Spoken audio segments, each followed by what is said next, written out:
여러분 안녕하십니까? 찰리몽고입니다. 이런 방식으로 여러분과 소통하게 되어 매우 기쁩니다. 저는 평생의 대부분을 복리계산과 자산 배분, 그리고 넓은 경제적 혜자를 가진 위대한 기업을 찾는 데 바쳤습니다. 하지만 투자를 진정으로 이해하려면 먼저 이 세상이 움직이는 근본적인 원리를 이해해야 한다고 늘 믿어왔습니다. 역사, 경제, 심리학, 지리학을 마치 배를 짜듯 하나로 엮어내는 격자형 정신 모델을 갖춰야만 비로소 진실을 볼 수 있습니다.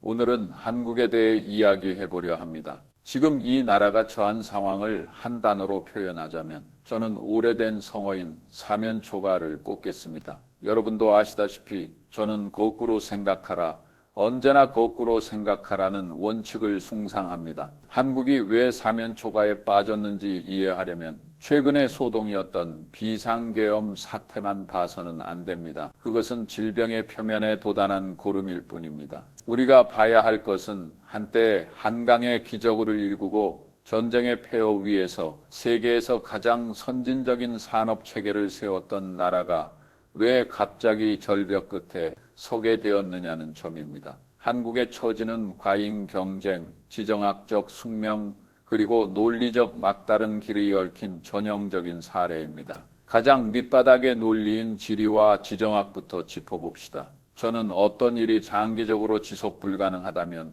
결국 멈추게 될 것이라고 말하곤 합니다. 한국의 생존 논리는 오랫동안 극도로 취약한 균형 위에 세워져 있었습니다. 마치 거인들이 가득한 방 안에서 춤을 추는 영리한 원숭이와 같았죠. 왼쪽에는 질서를 재편하며 나날이 강대해지는 최대 교역국 중국이 있고, 오른쪽에는 안보의 보루이자 기술의 원천인 미국이 있습니다. 북쪽에는 핵무기를 보유하고 이제 러시아와 밀착한 형제이자 주적인 북한이 있으며, 뒤쪽에는 역사적 원한으로 얽혀 있으면서 현재 재무장을 진행 중인 일본이 있습니다. 이 균형은 지난 30년 동안 잘 작동했습니다. 당신은 모두가 돈을 버느라 바빴고 누구도 판을 깨고 싶어 하지 않았던 글로벌화의 황금기였기 때문입니다. 하지만 이제 그 시대는 끝났습니다. 미국이 미국 우선주의를 내세우고 트럼프가 동맹 관계를 언제든 가격을 올릴 수 있는 보호비 계약서처럼 여기기 시작했을 때, 그리고 중국이 한국의 생명줄인 첨단 제조업 분야에서 본격적으로 힘을 발휘하기 시작했을 때 한국의 이 줄타기 외교는 더 이상 통하지 않게 되었습니다.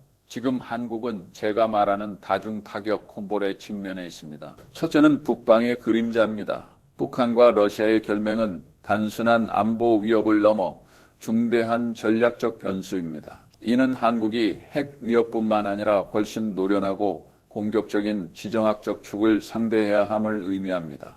이로 인해 한국의 국방비 지출과 심리적 압박은 몇 배로 증폭되었습니다. 둘째는 워싱턴발 압박입니다. 트럼프의 귀환은 한국에게 허리케인과 같습니다. 트럼프의 눈의 바위처럼 굳건한 동맹이란 없습니다. 그저 돈을 충분히 내지 않는 고객이 있을 뿐입니다.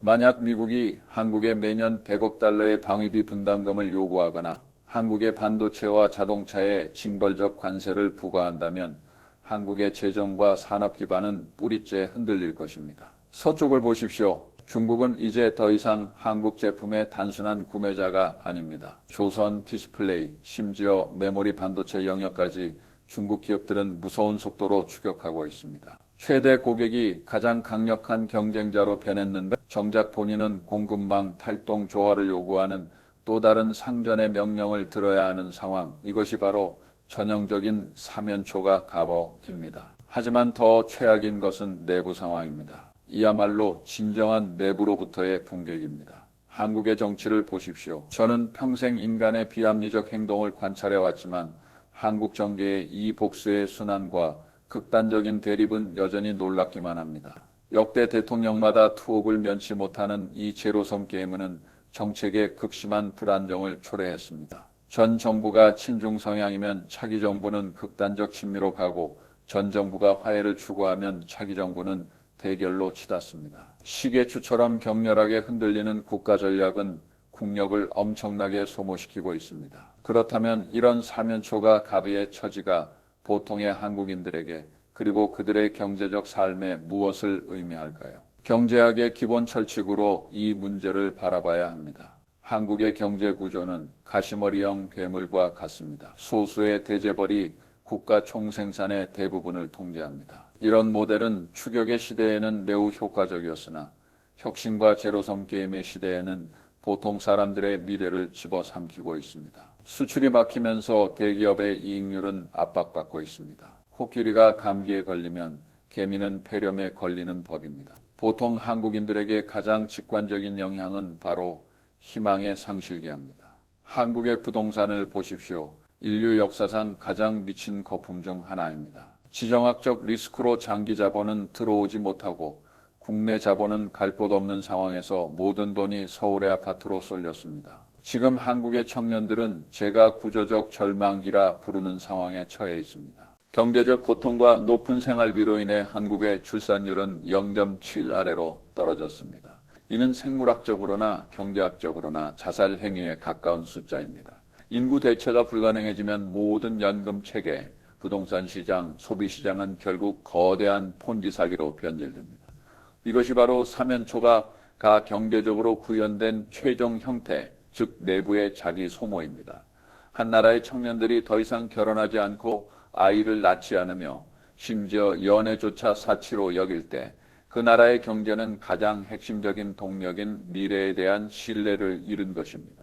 한국인들은 현재 소득 정체와 지출 급증에 직면해 있습니다. 지정학적 변동에 따른 에너지 가격 상승, 그리고 미일과의 경쟁에 대응하기 위해 쏟아부어야 하는 천문학적 반도체 보조금으로 인해 한국의 재정 적자는 늘고 있습니다. 이 모든 비용은 결국 인플레이션이나 복지 축소를 통해 평범한 납세자들의 몫이 될 것입니다. 그 유명한 칩 트랩 반도체 함정에 대해 말해봅시다. 반도체 산업은 한국의 왕관이지만 지금 그 왕관은 불길 속에 놓여 있습니다. 미국은 한국의 대중국 장비 및 칩 수출 제한을 요구하고 있으며 이는 한국 기업의 가장 비옥한 수익원을 끊어버리는 처사입니다. 중국 시장에 이익이 없다면 삼성과 SK하이닉스는 수백억 달러에 달하는 연구개발 투자를 유지할 수 없습니다. 기술적 우위를 잃는 순간 TSMC나 인텔, 심지어 중국 본토 기업들이 그들의 점유율을 순식간에 집어삼킬 것입니다. 평범한 한국인 엔지니어에게 이는 자신의 자리가 더 이상 견고하지 않으며 성과급이 줄어들고 자신이 몸담은 산업이 기술과 정치라는 이중의 압착을 견뎌야 함을 의미합니다. 이러한 경제적 압박은 반드시 사회 심리적 기형을 초래합니다. 저는 인센티브야말로 이 세상에서 가장 강력한 힘이라고 말하곤 합니다. 만약 한 사회의 인센티브 구조가 청년들에게 아무리 노력해도 집을 살 수 없고 계급이 고착화된 재벌 체제에서 올라갈 수 없으며 전쟁 위협에 따른 징집 압박까지 견뎌야 한다고 말한다면 그 사회는 상호 파괴 모드에 빠지게 됩니다.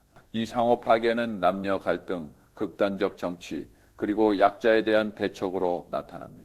이것이 바로 현재 한국 사회의 자화상입니다. 외부 압력이 임계점에 도달하면 내부의 긴장감은 가장 취약한 곳을 찾아 폭발하기 마련입니다. 지난 계엄 소동은 사실 이러한 내부 긴장감이 통제 불능 상태에 빠졌다는 신호였습니다. 그렇다면 장기주의자로서 저는 한국인들에게 무엇을 조언하고 싶으며 우리는 여기서 무엇을 배울 수 있을까요? 첫째, 현실을 직시해야 합니다. 양다리를 걸치며 큰돈을 벌던 시대가 다시는 오지 않을 것임을 인정해야 합니다. 한국은 뼈를 깎는 고통스러운 선택을 해야 합니다. ASML처럼 누구도 대체할 수 없는 절대적 기술 우위를 확보해 어느 쪽도 자신을 버릴 수 없게 만들거나 대국 간의 장기판 위에서 언제든 희생될 수 있는 말이 아닌 전략적 자율성을 확보하는 법을 배워야 합니다. 하지만 이는 한국에게 너무나 어려운 과제입니다. 한국의 정치 체제가 이러한 장기적이고 고통스러운 전략적 전환을 허용하지 않기 때문입니다. 모두가 다음 주 지지율에만 매몰되어 있는데 누가 20년 후의 산업 구조를 걱정하겠습니까? 둘째, 내부의 인센티브 문제를 해결해야 합니다. 재벌의 자원 독점을 깨지 못하고 청년들에게 퇴로를 열어주지 못한다면 한국은 외부의 적이 없더라도 내부에서부터 시들해질 것입니다. 이는 경영진이 배당금을 독식하고 직원들에게 열악한 환경에서 과도한 업무를 강요하는 회사가 조만간 망하게 되는 것과 같은 이치입니다.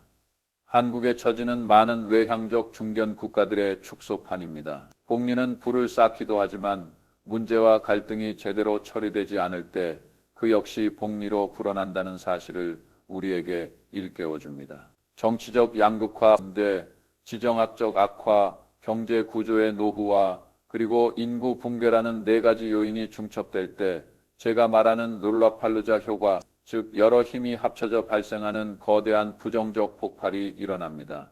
지금 한국은 바로 그 효과의 중심에 서 있습니다. 한국 경제에 대해 저는 비관적입니다. 적어도 단기적, 중기적으로는 그렇습니다. 글로벌 공급망에 깊숙이 편입된 국가로서 공급망의 가치가 효율 우선에서 한보 및 진영 우선에서로 변할 때 한국 같은 연결점은 가장 고통받기 마련입니다. 수출 주도형 모델은 시스템적 파괴를 겪고 있고 내수 시장은 완충 역할을 하기엔 너무 작습니다. 이는 한국인들의 자산 가치 하락, 특히 부동산과 전통 제조업에 묶인 자산의 하락으로 이어질 것입니다. 미래의 한국은 길고 고통스러운 평범화 과정을 겪을 것이며 그 과정에서 격렬한 사회적 동요가 동반될 수도 있습니다. 보십시오. 세상은 이토록 잔인합니다. 당신이 과거에 얼마나 빨리 달렸는지는 중요하게 여기지 않습니다. 오직 환경이 변했을 때 그에 적응할 만한 회복 탄력성과 지혜를 갖췄는지만을 따질 뿐입니다.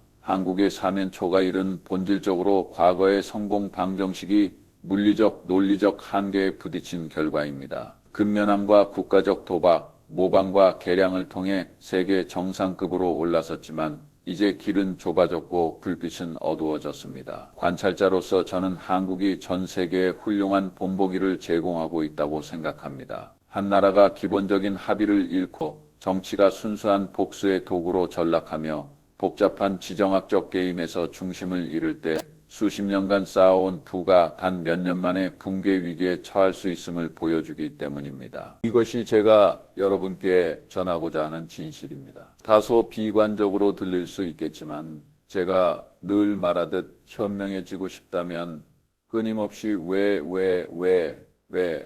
라고 물어야 합니다. 끝까지 파고들다 보면 모든 위기는 결국 관다루 사람의 위기이며 이성의 상실에서 비롯됨을 알게 될 것입니다. 한국인들에게는 기존의 틀을 허물고 다시 세울 거대한 용기, 새로운 생존 철학을 찾으려는 용기가 필요합니다. 그렇지 않으면 그 사면초가의 액가는 앞으로도 아주 오랫동안 울려 퍼질 것입니다.